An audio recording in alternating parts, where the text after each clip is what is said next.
नमस्कार, कैसे हैं आप लोग। स्वागत है आपका हमारे YouTube चैनल पर। बिहार के दिन भर की 10 बड़ी खबरों के साथ हाजिर हूं मैं संदली सिंह। खबरों की शुरुआत करें उससे पहले आपसे अनुरोध करते हैं कि यदि आपने हमारे चैनल को सब्सक्राइब नहीं किया है तो आज ही सब्सक्राइब करें ताकि बिहार की ताजा तरीन और राजनीति से जुड़ी हर अपडेट्स आपको हर दिन मिलती रहे। तो चलिए करते हैं खबरों की शुरुआत। खबरों की शुरुआत आज नालंदा से करते हैं, जहां मुख्यमंत्री नीतीश कुमार ने अपने पैतृक गांव कल्याण बिगहा पहुंचकर अपनी माता स्वर्गीय परमेश्वरी देवी के पुण्यतिथि पर श्रद्धांजलि अर्पित की। मुख्य सड़क मार्ग से गांव पहुंचे और सबसे पहले देवी मंदिर में पूजा अर्चना की। इसके बाद कविराज राम लखन सिंह वाटिका में माता पिता और पत्नी की प्रतिमाओं पर पुष्पांजलि अर्पित की। इस दौरान कई फरियादी अपनी समस्याएं लेकर मुख्यमंत्री के पास पहुंचे, लेकिन वे सीधे संवाद किए बिना आगे बढ़ गए। फरियादियों ने बताया कि पहले भी आवेदन दिया गया था, लेकिन अब तक कोई कार्रवाई नहीं हुई है। अधिकारियों ने फरियादियों के आवेदन के लिए मुख्यमंत्री के आगमन को लेकर पूरे क्षेत्र में कड़ी सुरक्षा व्यवस्था की थी। करीब 45 मिनट रुकने के बाद मुख्यमंत्री पटना के लिए रवाना हो गए। कार्यक्रम में मंत्री श्रवण कुमार, सांसद कौशलेंद्र कुमार सहित कई जनप्रतिनिधि मौजूद रहे। इधर नूतन वर्ष की शुरुआत के साथ ही सारण जिले के प्रसिद्ध अंबिका स्थान में श्रद्धालुओं की भारी भीड़ उमड़ पड़ी। नववर्ष के पहले दिन माता अंबिका के दर्शन पर पूजा अर्चना के लिए दूर दराज से बड़ी संख्या में भक्त मंदिर पहुंचे। सुबह से ही श्रद्धालुओं की लंबी कतारें लगी रही और पूरा मंदिर परिसर जय माता दी के जय घोष से भक्तिमय बना रहा। श्रद्धालुओं ने माता अंबिका से सुख समृद्धि, स्वास्थ्य और खुशहाल जीवन की कामना की। भारी भीड़ के बावजूद भक्तों में उत्साह और आस्था साफ नजर आई। भीड़ को देखते हुए स्थानीय प्रशासन और मंदिर समिति की ओर से सुरक्षा और व्यवस्था के पुख्ता इंतजाम किए गए ताकि दर्शन शांतिपूर्ण और सुचारू रूप से हो सके। नववर्ष की शुरुआत पर अंबिका स्थान में उमड़ी यह भीड़ लोगों की गहरी आस्था और विश्वास का प्रतीक बनी रही।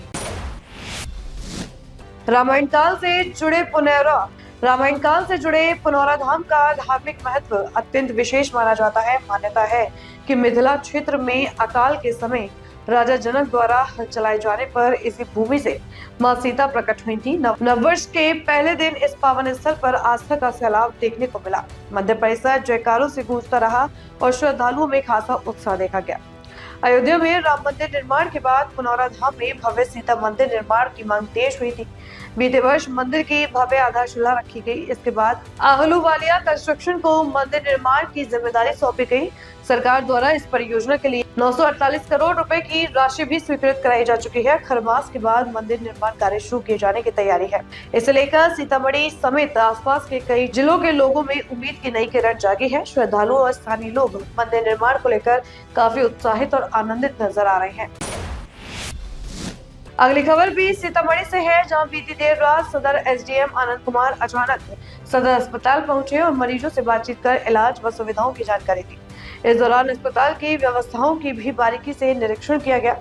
निरीक्षण के क्रम में कई चिकित्सक व स्वास्थ्य कर्मी ड्यूटी से अनुपस्थित पाए गए। हैरानी की बात यह रही कि अस्पताल परिसर में तैनात पुलिस पिकेट की टीम भी मौके से गायब मिली है। यह पुलिस पिकेट दलालों और अव्यवस्थाओं पर रोक लगाने के उद्देश्य से तैनात की गई थी, लेकिन जिम्मेदारी संभालने वाले ही नदारद पाए गए। निरीक्षण के बाद एसडीएम ने ड्यूटी से गायब सभी चिकित्सकों, कर्मियों और पुलिस कर्मियों से स्पष्टीकरण की मांग की है। यह कार्रवाई के बाद अस्पताल कर्मियों में हड़कंप की स्थिति बनी हुई है। अब सवाल ये उठ रहा है कि इस पूरे मामले में दोषियों पर ठोस कार्रवाई होती है या फिर वह कार्रवाई केवल औपचारिकता बनकर रह जाएगी। सर, देर रात्रि हॉस्पिटल पहुंचे हैं, बहुत सारी अनियमितताएं देखने को मिली है, क्या कहना चाहिए? औचक निरीक्षण आज किया गया सदर हॉस्पिटल का। कुछ कमियां पाई गई जिस पे बीएचएम साहब को आवश्यक निर्देश दिया गया है। सर, डॉक्टर लोग मतलब नहीं है, उपस्थित नहीं है। रोस्टर के हिसाब से अभी डॉक्टर उपस्थित पाए गए हैं। सर, कुछ लोग सोते हुए दिख रहे हैं, आपने स्पष्टीकरण की बात की है। कौन सोते हुए दिख रहे हैं? टेस्ट लैब में। कहाँ पे? सर, लैब के बाद ब्लड टेस्ट वाले में जो लोग सो रहे थे, उनकी ड्यूटी 8 बजे से है अभी। जी, जो अभी रोस्टर के हिसाब से अनुपस्थित पाए गए हैं उन पे शो कॉज की कार्रवाई, स्पष्टीकरण, कारण परीक्षा की गई है, मतलब की जानी है, और उस पर अग्रतर नियमानुसार कार्रवाई की जाएगी।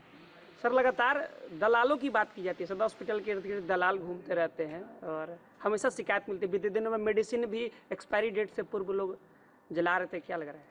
उस पर डीए साहब को जांच के लिए दिया गया था और डीए साहब के द्वारा एक रिपोर्ट हमें सबमिट किया गया है, जिसमें थानाध्यक्ष महोदय को नियमानुसार कार्रवाई के लिए उनके द्वारा लिखा गया है और उस पर कार्रवाई भी हुई है, एफआईआर भी हो चुकी है। उधर औरंगाबाद जिले के अति नक्सल प्रभावित क्षेत्र में सुरक्षा बलों ने बड़ी कार्रवाई करते हुए नक्सलियों की साजिश को नाकाम कर दिया है, जहां डिबरा थाना अंतर्गत झंडा गांव के पास जंगल में नक्सली मूवमेंट की सूचना पर एसएसबी और डिबरा थाना पुलिस की संयुक्त टीम ने सघन तलाशी अभियान चलाया। तलाशी के दौरान जंगल से एक देसी कट्टा, 4 जिंदा कारतूस, 6 डेटोनेटर और कोडेक्स बायर बरामद किया गया है। बम निरोधक दस्ते ने विस्फोटक सामग्री को मौके पर ही सुरक्षित तरीके से निष्क्रिय कर दिया। पुलिस ने हथियार जब्त कर आगे की कानूनी कार्रवाई शुरू कर दी है। सुरक्षा एजेंसियों का कहना है कि इस कार्रवाई से इलाके में संभावित बड़ी नक्सली घटना टल गई है।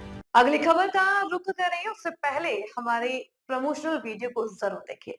आपसे एक छोटी सी गुजारिश है कि अगर आपने अभी तक हमारे चैनल को सब्सक्राइब नहीं किया है तो बिना देर किए आज ही सब्सक्राइब करें और पाएं बिहार की हर बड़ी खबर बस एक क्लिक पर। बिहार झारखंड की हर बड़ी खबर अब आपकी जेब में। क्या आप बिहार और झारखंड की खबरों से पीछे रह जाते हैं? इंडिया न्यूज वायरल के साथ जुड़े और पाए सबसे तेज अपडेट्स, चाहे वो राजनीति हो, वायरल वीडियो हो या आपके शहर की ताजा घटना। सब्सक्राइब क्यों करें? सबसे तेज ब्रेकिंग न्यूज अलर्ट्स के लिए, वायरल और ट्रेंडिंग वीडियो सबसे पहले, सच्ची और सटीक रिपोर्टिंग।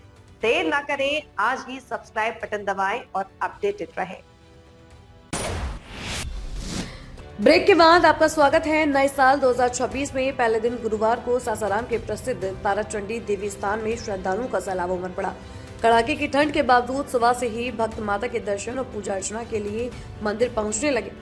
कैमूर पहाड़ी की गुफा में स्थित ताराचंडी मंदिर के पट खुलते ही श्रद्धालु पूजा में जुट गए। भक्तों का मानना है कि साल के पहले दिन माता के दर्शन से पूरे वर्ष उनकी कृपा बनी रहती है। नगर के अन्य मंदिरों में भी श्रद्धालुओं की भारी भीड़ देखी गई। मंदिर परिसर में जयकारों के बीच लोग एक दूसरे को नए साल की शुभकामनाएं देते नजर आए। यहाँ पे आने के बाद बहुत अच्छा लगता है और नए साल पर आने पर और पूरा साल हमारा अच्छा भी जाने वाला होगा, क्योंकि माता रानी पर आने पर सुकून मिलता है। यहाँ पर आने पर बहुत अच्छा भी लगता है। क्या नाम है आपका? जी मेरा नाम स्वीटी है और मैं देहरी स्टेशन रोड से आई हूँ। बोलो।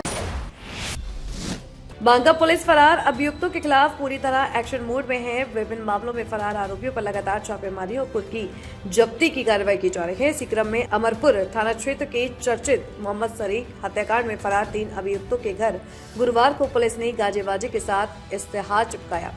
इस मामले में एक अभियुक्त की पहले ही गिरफ्तारी हो चुकी है। पुलिस ने साफ किया है कि तय समय पर सरेंडर नहीं करने पर आगे संपत्ति की जब्ती की कार्रवाई की जाएगी। जनशक्ति जनता दल के अध्यक्ष तेज प्रताप यादव ने नववर्ष 2026 के पहले दिन पटना स्थित इस्कॉन मंदिर में पूजा अर्चना की। मंदिर में दर्शन के बाद उन्होंने बिहार और देशवासियों को नववर्ष की शुभकामनाएं दी। तेज प्रताप यादव ने कहा कि नववर्ष की शुरुआत उन्होंने भगवान के दर्शन के साथ की है और सभी लोगों के जीवन में सुख, शांति और समृद्धि की कामना करते हैं। इस दौरान उन्होंने आगामी चुनावों को लेकर भी बड़ा बयान दिया है। तेज प्रताप यादव ने कहा कि बंगाल में ही नहीं बल्कि जिन जिन राज्यों में चुनाव होंगे उनकी पार्टी वहां मजबूती से चुनाव लड़ेगी। उन्होंने स्पष्ट किया कि जनशक्ति जनता दल का विस्तार राष्ट्रीय स्तर पर किया जाएगा और संगठन को लगातार मजबूत किया जा रहा है। नए साल की सबसे पहले आपको और आपकी पूरी टीम को बहुत बहुत धन्यवाद और हैप्पी न्यू ईयर। सभी लोगों को नए साल की शुभकामनाएं। सभी लोगों को, पूरे देश के लोगों को, खासकर बिहार के लोगों को, सभी लोगों को, माताओं को, बहनों को, भाइयों को, सभी लोगों को, बुजुर्गों को नए साल का शुरुआत करने के लिए हम मंदिर आ गए हैं। यहाँ से नए साल का शुरुआत करेंगे। सर आज बंगाल में चुनाव भी है सर, आपकी पार्टी सर कैसा कुछ प्रदर्शन रहेगा? तो बंगाल में हमारी पार्टी जहाँ जहाँ चुनाव होगी अलग अलग राज्यों में लड़ेगी। बंगाली ने अलग यूपी में भी लड़ेगी, सब जगह लड़ेगी अपनी पार्टी। सर आपकी तबीयत थोड़ी सी ठीक नहीं? तबीयत हाँ थोड़ी खराब हुई थी मेरी जी सर। और अभी हल्का तबीयत बिगड़ा हुआ है। जी सर। हाँ। उधर नए साल के अवसर पर बिहार के उप मुख्यमंत्री विजय कुमार सिन्हा और बिहार विधान परिषद के सभापति अवधेश नारायण सिंह ने पटना में पार्टी कार्यकर्ताओं से मुलाकात की। इस दौरान नेताओं ने कार्यकर्ताओं को नववर्ष की शुभकामनाएं दी और संगठनात्मक मजबूती पर चर्चा की। मीडिया से बातचीत में उप मुख्यमंत्री विजय कुमार सिन्हा ने कहा कि वे बिहार की जनता को नववर्ष 2026 की शुभकामनाएं देते हैं। उन्होंने कहा कि बिहार की जनता ने प्रधानमंत्री नरेंद्र मोदी के विकसित भारत के संकल्प के साथ कदम मिलाकर एक विकसित बिहार के लिए मजबूत मंच तैयार किया है। विजय कुमार सिन्हा ने कहा कि मुख्यमंत्री के नेतृत्व में सरकार के प्रत्येक मंत्री ने अपनी संपत्ति का ब्यौरा सार्वजनिक किया है। मुख्यमंत्री द्वारा दिखाई गई पारदर्शिता का उदाहरण है। उन्होंने कहा कि प्रधानमंत्री और मुख्यमंत्री द्वारा बनाए गए शुचिता और पारदर्शिता के माहौल को अब जनता भी अपनाकर चल रही है। उप मुख्यमंत्री ने आगे कहा कि सरकार का प्रत्येक व्यक्ति स्वयं को जनता का सेवक मानकर काम कर रहा है और यही सुशासन की पहचान है।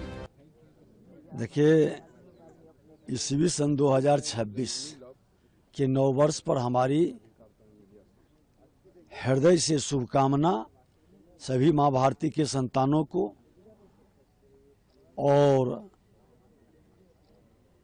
देश के प्रधानमंत्री नरेंद्र मोदी जी ने जो संकल्प विकसित भारत का लिया, बिहार के लोकतंत्र की धरती की जनता वो संकल्प को एक मजबूत प्लेटफार्म उपलब्ध कराया विकसित बिहार का। और प्रधानमंत्री मुख्यमंत्री के द्वारा जो ये अश्वमेध यज्ञ का घोड़ा चला है, वो बंगाल से केरला पूरे भारत को विकसित भारत बनाने में अहम भूमिका निभाएगा और सभी माँ भारती के संतान पूरी तरह से 21वीं सदी का भारत बनाने का योद्धा बनेंगे। यही शुभकामना है नव वर्ष के अवसर पर। बिहार के मंत्री मंगल पांडे ने टीएमसी नेता अभिषेक बनर्जी के बयान पर तीखी प्रतिक्रिया दी है। उन्होंने कहा कि टीएमसी जिस तरह से गड़बड़ी करने का प्रयास कर रही है, उसे आज पश्चिम बंगाल की जनता देख रही है और चुनाव आयोग भी सब कुछ देख रहा है। मंगल पांडे ने कहा कि स्वयं अभिषेक बनर्जी गलत कर रहे हैं, उसके बावजूद चुनाव आयोग पर आरोप लगा रहे हैं। उन्होंने कहा कि चुनाव आयोग संवैधानिक तरीके से अपना काम कर रहा है, लेकिन उसका विरोध कर टीएमसी नेता झूठ मूठ कर ड्रामा कर रहे हैं। बिहार के मंत्री ने कहा कि अभिषेक बनर्जी को पहले अपनी पार्टी पर ध्यान देना चाहिए। उन्होंने दावा किया कि जिस तरह बिहार में महागठबंधन की स्थिति हुई, उसी तरह पश्चिम बंगाल में भी टीएमसी का माहौल होगा। उन्होंने कहा कि जनता सब देख रही है और आने वाले समय में इसका जवाब चुनाव के माध्यम से देगी। ये भी कहा है कि गड़बड़ी ईवीएम में नहीं बल्कि एसआईआर के दौरान वोटिंग पूरी तरीके से टीएमसी जिस प्रकार से गड़बड़ी करने का प्रयास कर रही है, उसे आज पश्चिम बंगाल की जनता देख रही है। आज सब लोग देख रहे हैं, चुनाव आयोग भी देख रहा है कि किस प्रकार से जो हमारे बीएलओ है, बीएलओ पर दबाव बना के गलत नामों को मतदाता सूची में डालने और जुड़वाने का प्रयास किया जा रहा है। जो एसआईआर में लगे हुए अधिकारी हैं, उन अधिकारियों पर दबाव बनाने का काम ये टीएमसी की सरकार कर रही है, अभिषेक बनर्जी की पार्टी कर रही है और स्वयं अभिषेक बनर्जी गलत कर रहे हैं और चुनाव आयोग में जाके उल्टा सीधा बात करते हैं। पहले उनको अपने पार्टी पर ध्यान देना चाहिए, अपने पार्टी के लोगों के कृत्यों पर ध्यान देना चाहिए। और चुनाव आयोग जो संवैधानिक तरीके से काम कर रही है, आज उसका विरोध करके झूठ मूठ का ड्रामा कर रहे हैं और उनकी अभिषेक बनर्जी और उनकी पार्टी की वही हालत होगी जो बिहार में महागठबंधन की हुई, जो कांग्रेस पार्टी और राजद का हाल हुआ, वही टीएमसी की दुर्गति इस बार पश्चिम बंगाल की जनता करने वाली है। तो साथियों, आज के लिए बस इतना ही। कल फिर हाजिर होंगे बिहार की 10 बड़ी खबरों के साथ। मुझे दीजिए इजाजत। ताजा तरीन और राजनीति से जुड़ी खबरों के लिए आज ही हमारे चैनल को सब्सक्राइब करें और बेल आइकन दबाना ना भूलें, ताकि हर अपडेट्स आपको एक क्लिक पर मिलती रहे। और हाँ, कमेंट बॉक्स में अपनी प्रतिक्रिया जरूर दें, ताकि आपकी रुचि के अनुसार हम खबरों का चयन कर सकें। यदि आप भी हमारी टीम के साथ जुड़ना चाहते हैं, तो नीचे दिए जा रहे संपर्क सूत्र पर आज ही संपर्क करें और बने हमारी टीम का हिस्सा।